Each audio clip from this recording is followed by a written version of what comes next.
21મી સદી એટલે ચિંતા, સ્પર્ધા, અહંકાર, આક્ષેપ, આલોચના, fast food, friends, fun, food, આ બધું જેટલું બધું આ બધું આવી જાય, ઇન્ફોર્મેશન ટેકનોલોજી, આર્ટિફિશિયલ ઇન્ટેલિજન્સ, વિજ્ઞાનના ઉપકરણોની દેન, આ બધું જ 21મી સદી છે. એમાં વલ્લભનો સંદેશ શું છે?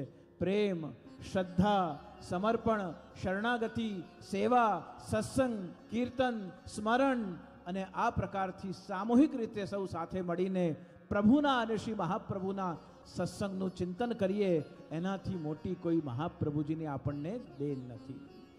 કેટલા સ્પર્ધાઓ અને કેટલી પરિસ્થિતિઓમાંથી માનસિક, શારીરિક, આર્થિક, પારિવારિક, સામાજિક કેટલી અલગ અલગ કસોટીઓમાંથી પસાર થઈને મનુષ્યની જાત જીવન આજે સત્સંગ કરવા માટે ઉપસ્થિત થઈ શકે છે. તો વલ્લભના સ્વરૂપને સમજવા માટે વલ્લભાખ્યાનનું જે સાર છે તે હું આજે પહેલા દિવસે આપને કહી દઉં. શરણમ બાબા કહેતે પહેલા કે વલ્લભના શરણે જઈ રહીએ આનંદ. સાર શું છે? તો વલ્લભના શરણે જઈ રહીએ આનંદમાં. સદાકાળ જે આનંદમાં રહી શકે, દરેક પરિસ્થિતિમાં પોતાના શરણ અને સમર્પણને યાદ રાખી શકે, જીવનના ક્ષણે ક્ષણ અષ્ટાક્ષરનો જપ કરી શકે અને વલ્લભના આપેલા સંદેશ અને આદેશને જે પોતાના જીવનભર પાલન કરી શકે, કંઠીનું ધારણ કરવું, તિલકને ધારણ કરવું, એકાદશીનો વ્રત કરવો, ભાગવત ધર્મનું પાલન કરવું, ઠાકોરજીની સેવા કરવી, ભગવદીઓનો સંગ કરવો, સત્સંગ કરવો, કીર્તન કરવા, નામસ્મરણ કરવું, 84 વૈષ્ણવ 252 અને અષ્ટસખાઓની વાર્તાનું વાંચન કરવું, સૂત્યા પહેલા અશ્રયપદનું ગાન કરવું ને સવારે મંગલમ મંગલમ બ્રજભૂમિ મંગલમથી દિવસની શરૂઆત કરવી. આટલું જો જીવનમાં કરી શકીએ તો એ જીવનમાં સદાકાળ આનંદ જ છે. અને વલ્લભના શરણે જઈ રહીએ આનંદમાં. તો આનંદમાં રહેવાની વાત છે. એટલા જ માટે પ્રભુચરણ શ્રી ગુસાઈજીએ બીજું કોઈ પણ નામ મહાપ્રભુ શ્રી વલ્લભાચાર્યજીનો સંબોધન કરે તો એનાથી સૌથી પહેલા શ્રી મહાપ્રભુજીનું કયું નામ શ્રી મહાપ્રભુજીનું શ્રી ગુસાઈજીએ પસંદ કર્યું? તો કહે છે આનંદાય નમઃ. પછી આનંદ પરમાનંદ શ્રી કૃષ્ણાસ્યમ કૃપાનિધિ. પણ સૌથી પહેલું નામ આનંદમાં. જેને સત્સંગમાં, સેવામાં, સ્મરણમાં, કીર્તનમાં આનંદ છે એ દૈવી જીવ છે. આ દૈવી જીવની બહુ જ સંક્ષેપમાં વ્યાખ્યા છે. જેને સેવામાં, સત્સંગમાં, સ્મરણમાં, કીર્તનમાં પણ ક્યાંક અશુદ્ધિ દેખાય છે તો ત્યાં હજુ માટલાને હજુ ભઠ્ઠીમાં પકાવવાની જરૂરત છે. અલગ અલગ પ્રકારના જીવનના સોપાનોમાંથી જીવન પસાર થતું હોય તેવા સમયમાં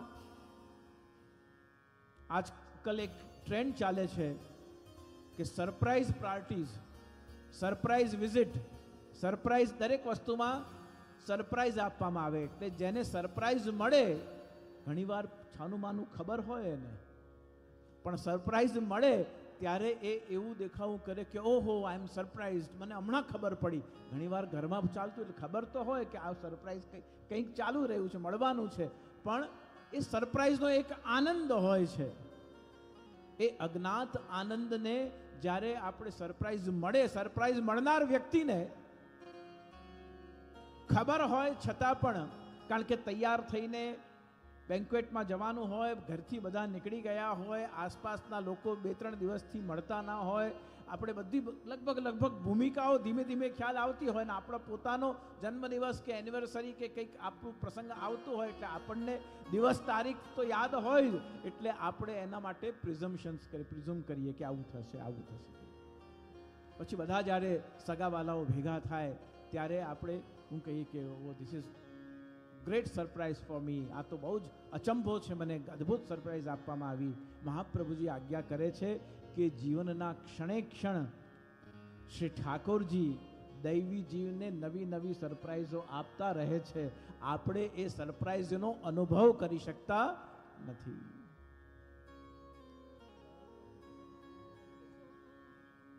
વાડી વૈષ્ણવ યુવા સંગઠનના 97 થી 2025 સુધીની સંપૂર્ણ યાત્રાનું દર્શન હમણાં હું કરી રહ્યો હતો. કેટલા બધા 97માં કેટલા બધા કાર્યકર્તાઓ સાથે હતા. ઘણા બધા વિદેશ ગયા, ઘણા બધા ઠાકોરજીના ઘરે સ્વધામમાં પધાર્યા, ઘણા બધા જીવો છે પણ આવી શકતા નથી, અને ઘણા બધા એ સંગઠનના જીવોની સાથે આજે અહીંયા આપણે સત્સંગમાં બેઠા છે. તો સમય, એ સમયમાં શ્રી શ્રીનાથજી મહાપ્રભુજી અને યમુનાજી તરીકે બિરાજે છે. અને આ ત્રણેય જેના જીવનમાં બિરાજે છે એ જીવ સદાકાળ આનંદમાં જ બિરાજે છે. શ્રી વલ્લભના શરણે જઈ રહીએ આનંદમાં. તો આનંદાત્મક સ્વરૂપ, વલ્લભાખ્યાન સ્વરૂપે શ્રી વલ્લભને પ્રથમ સ્થાન પર પધરાવીને અને યુવા વૈષ્ણવાચાર્ય શ્રી શરણમ કુમારજી મહોદય જ્યારે વલ્લભાખ્યાન પર ચિંતન કરવાના છે, એમના માટેનું પણ આ પ્રથમ પ્રયાસ છે. અલગ અલગ વિષય શ્રીમદ ભાગવતજી અને અલગ અલગ વિષય પર તો એ સતત સત્સંગ કરતા રહે છે. એમણે આજ્ઞા લીધી કે વલ્લભાખ્યાન પર આ વખત કરનો હૈ. વલ્લભાખ્યાન પર શ્રી મહાપ્રભુજી હૃદયમાં બિરાજી જેવી રીતે ભાગવતજીનું ચિંતન કરીએ ત્યારે વક્તા પણ શ્રી ઠાકોરજી છે અને શ્રોતા પણ ઠાકોરજી છે. ભગવતા ઉદિતમ ભાગવતમ, એટલે કે બોલનાર કોણ છે તો ભગવાન છે, અને સાંભળનાર કોણ છે તો કે ભગવાન છે. તો વક્તા પણ ભગવાન અને શ્રોતા પણ ભગવાન. એમ શ્રી મહાપ્રભુજીનું આપણે ચિંતન કરીએ ત્યારે બોલનારના હૃદયમાં પણ શ્રી વલ્લભ બિરાજીને બોલે, અને આપણા સૌના કાનમાં બિરાજીને પણ વલ્લભ પોતાનું સત્સંગ પાન કરે. કરીએ શ્રી સર્વોત્તમ રસ પાન.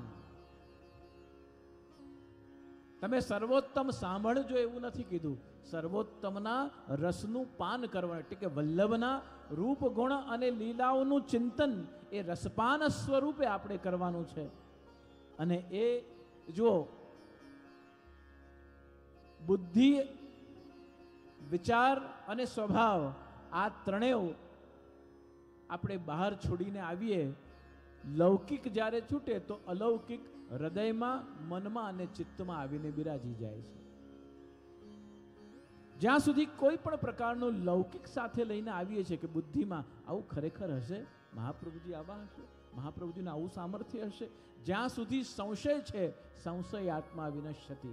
ભગવદ્ ગીતા કહે છે ભક્તિમાં સંશય બાધક છે અને સંશય આત્મા વિનશ્યતિ. તો કોઈ પણ વલ્લભના સ્વરૂપમાં જ્યારે વલ્લભનું ગુણગાન ગાઈ રહ્યા છે ત્યારે સંશય કર્યા વગર કેવલ અને કેવલ પ્રભુના, મહાપ્રભુના રૂપ ગુણ લીલાનું ચિંતન કરીને અને આપણા ગુરુના સ્વરૂપને હૃદયમાં સ્થિર તરીકે પધરાવીએ. મંદિરમાં પ્રતિષ્ઠા થાય, ત્યાં મંત્રો દ્વારા મૂર્તિની પ્રતિષ્ઠા કરવામાં આવે એટલે પછી એ સ્વરૂપ થઈ જાય.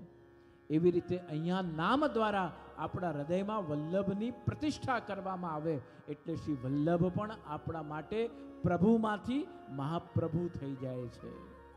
અને મહાપ્રભુનું જ્યારે ચિંતન કરવા માટે એકત્રિત થયા છે, ફરી એકવાર ત્રૈષ્માન શરણમ કુમારજીને અભિનંદન અને આશીર્વાદ બંને પ્રદાન કરી, વાડી વૈષ્ણવ યુવા સંગઠનને અભિનંદન અને આશીર્વાદ પ્રદાન કરી, આપ સૌ શ્રોતાજનોને પણ, સત્સંગીજનોને પણ આશીર્વાદ અને અભિનંદનની ભાવના પ્રગટ કરી અને મારી વાણીને વિરામ આપી રહ્યો છું.